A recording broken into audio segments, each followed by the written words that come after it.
महादेव साथियों, आप सभी का स्वागत है शिवपुराण कथा के इस नवीन अंक में।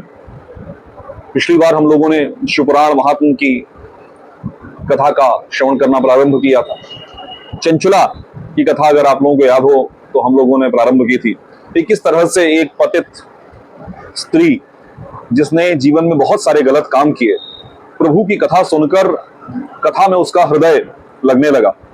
तो जो कथावाचक महोदय थे, जो ब्राह्मण थे, उनसे चंचुला ने प्रार्थना की कि प्रभु, बड़ा डर लग रहा है, मैंने जीवन भर विभिन्न तरह के पाप किए, पर अब जीवन की संध्या में मैं महादेव से जुड़ना चाहती हूँ। इन कष्टों से, इस अंतिम जो जीवन होता है, नर्क है, नर्क की पीड़ाएं हैं, उनको सोचकर मुझे बहुत भय लग रहा है।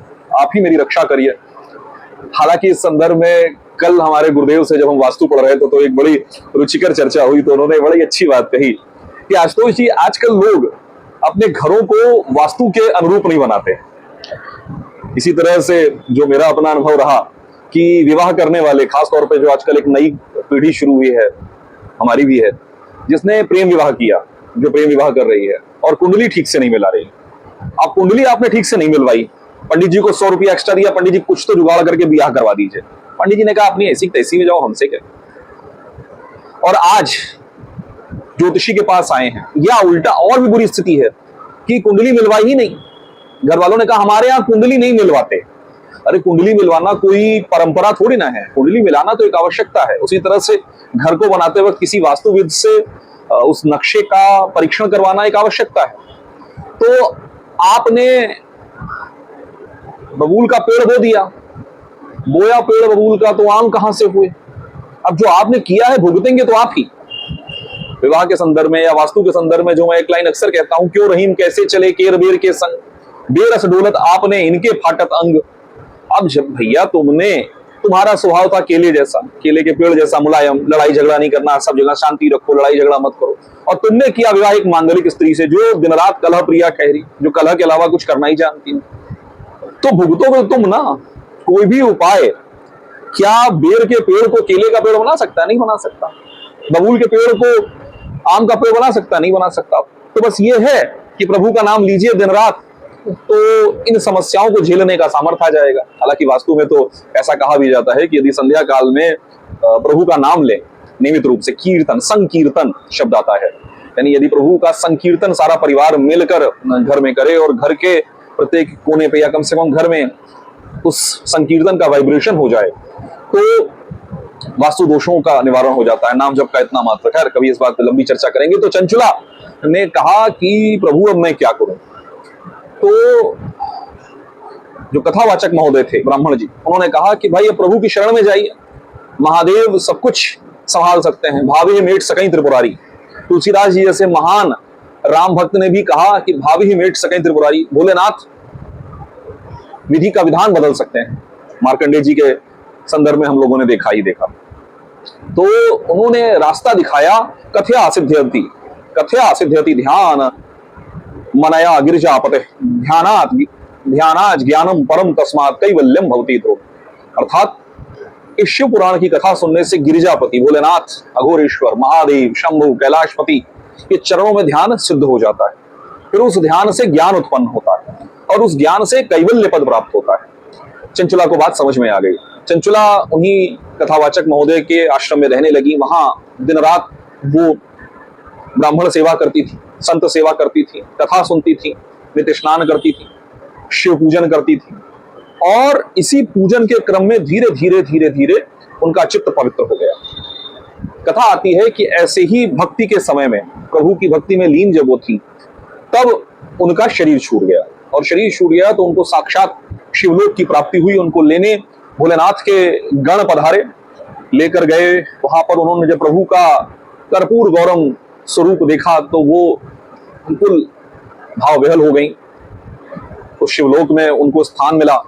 मां भगवती ने उनको अपनी सखी का पद दिया।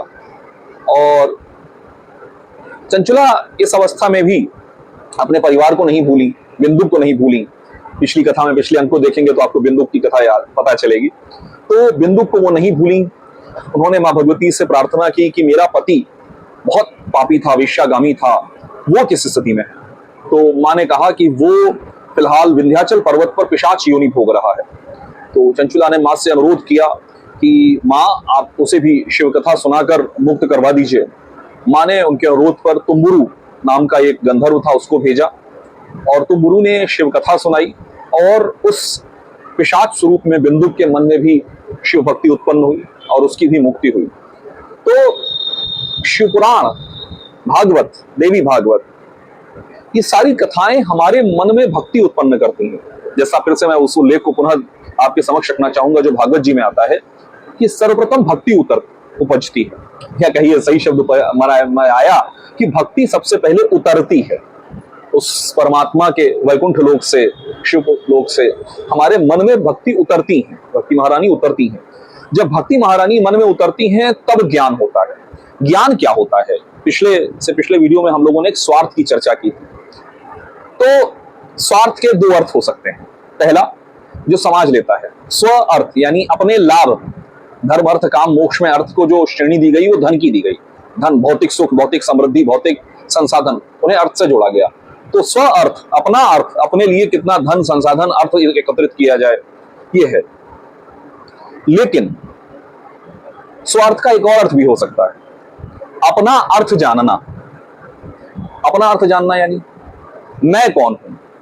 अगर आप देखें, मैं दर्शन का छात्र रहा हूं और मेरे कई श्रोता जो नियमित श्रोता हैं वो दर्शन के छात्र हैं, मेरे साथ मेरे सहपाठी हैं, तो उनको याद होगा हम लोगों ने पढ़ा है कि दर्शन में जो प्राथमिक प्रश्न है वो है मैं कौन हूं।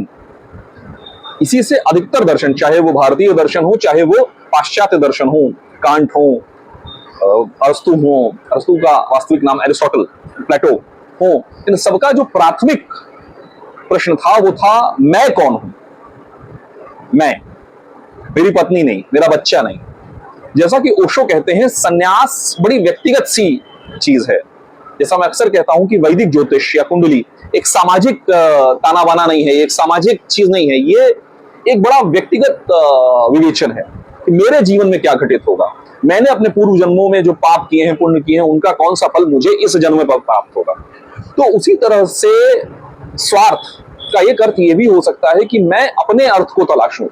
आखिर मेरे जीवन में क्या अर्थ है, क्या ये मेरा जीवन निरर्थक है, मैंने ये जीवन क्यों लिया। इस स्व अर्थ को जानने के लिए हमारी ये कथाएं, और ये कथाएं सदैव व्यक्तिगत होती हैं। क्यों? क्योंकि जब आप खुद को जानना शुरू करते हैं, हो सकता है इन कथाओं को जब हम जानें तो उनके पुण्य के प्रभाव से हमारे पितरों को सदगति प्राप्त हो, हमारी आगे आने वाली पीढ़ियां, जैसे प्रहलाद जी की अगली पीढ़ी में विरोचन हुए, विरोचन महान दानी हुए, इंद्र को दान दिया उन्होंने। उनकी अगली पीढ़ी में राजा बलि हुए, जिनके लिए स्वयं प्रभु श्री हरि विष्णु वामन अवतार में दान लेने आए और उन्होंने दान दिया। तो हो सकता है इन कथाओं के परिणाम से, हो सकता है क्या होता ही है, इन कथाओं के परिणाम से हमारे पूर्वजों को सदगति प्राप्त हो, हमारी आगे आने वाली पीढ़ियां सदमार्ग पर चले। जैसे एक उदाहरण मैं आप लोगों से साझा करूं, मेरी बिटिया आज सवेरे, हम लोग सवेरे में नहा के बैठा था तो कहते कि दातू, मुझे दाता कहती हैं, पिता को मैंने दाता कहलवाया, तो दाता मुझे कन्हैया की कथा सुनाइए। सवेरे सवेरे पहली चीज उन्होंने, संडे था आज, घर में थी, छुट्टी थी, तो मेरे को कन्हैया की कथा सुनाइए। तो आज यदि हम ये संस्कार अपने बच्चों में डालेंगे तो कल उनके मन में स्वयं ये इच्छा होगी ये जानने की कि ये कथा क्यों। तो भक्तजनों, हम इस कथा को आगे बढ़े उसके पहले हम इस महात्म के संदर्भ में ये बात आपसे साझा जरूर करना चाहेंगे कि भक्ति बड़ी व्यक्तिगत सी वस्तु है। भक्ति आपको आपके इष्ट के साथ अनन्य कर देती है। अनन्य का शाब्दिक अर्थ होता है जहां कोई अन्य न हो। जब मैं था तब हरि नहीं, अब हरि है मैं ना ही। प्रेम गली अति साकरी, यहां दो की जगह नहीं है। यहां पर अपना सर काट के हाथ में रखना पड़ता है, यानी सर यानी अहम, मैं का भाव समाप्त हो जाना चाहिए। मैं कथा करता हूं, मैं कथा सुनता हूं, मैं ज्ञानी हूं, मैं वक्ता हूं, मैं पैसे वाला हूं, मैं सामर्थ्यवान हूं, ये जो मैं के जितने भी डायमेंशंस हैं, विमाएं हैं, इन सबसे परे जाने का नाम ही भक्ति है।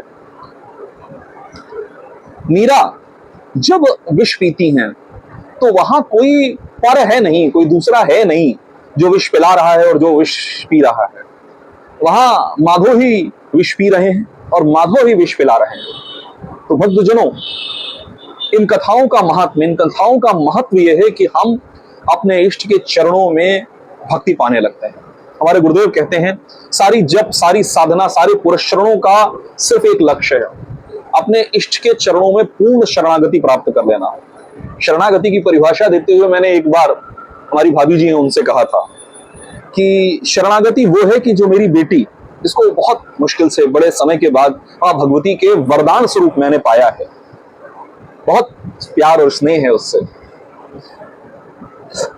हमारे घर की रणचंडी है वो। अगर मां भगवती उसको ले लें और क्षण भी हमारे मन में सिर्फ यही भाव रहे, मां आपकी कृपा है, आपने दिया था, आपने ले लिया, त्वदीय वस्तु त्वमेव समर्पयामि, वो है शरणागति। और उम्मीद है कि मेरे मन में भी और आपके मन में भी महादेव इस कथा के माध्यम से ऐसी ही शरणागति को उत्पन्न करेंगे। सभी को पुनः हर हर महादेव।